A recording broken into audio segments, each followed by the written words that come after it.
ఈ రాష్ట్రంలోని జనాల యొక్క ధన మాన ప్రాణాలను ఎలా దోచుకు తిన్నావు, ఇప్పుడు ఎలా తింటున్నావు, ఎలా తిన్నావు అనే దానికి 2014లోనే నువ్వు భయంకరంగా దోచుకున్నావు. ఎలా దోచుకున్నావు? ప్రభుత్వము ఉదాహరణకు ఒక 100 షాపులు పెట్టాలని ప్రభుత్వం పర్మిషన్లు ఇస్తే నీ అనునాయులతో, నీ ఎమ్మెల్యేలతో, నీ పార్టీ సంబంధించిన కార్యకర్తలతో 100ని 1000 బెల్ట్ షాపులుగా మార్చేశావు.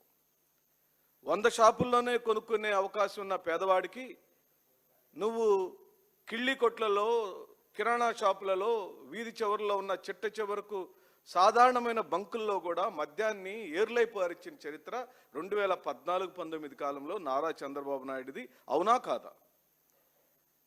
ఆ విశృంఖలమైన పరిపాలనలో, ఆ విశృంఖలమైన దోపిడీలో ప్రజలను ప్రత్యక్షంగా దోచుకోవటం ఒక మార్గము, పరోక్షంగా దోచుకోవటం ఇంకొక మార్గము.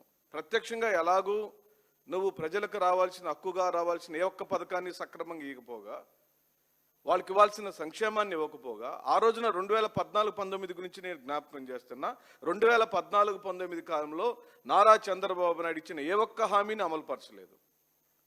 అది రైతు రుణమాఫీ కావచ్చు, డోక్రా రుణాల మాఫీ కావచ్చు, ఇన్పుట్ సబ్సిడీ కావచ్చు, గిట్టుబాటు ధరలు కావచ్చు, ఏ ఒక్క అంశాన్ని చేయలేదు.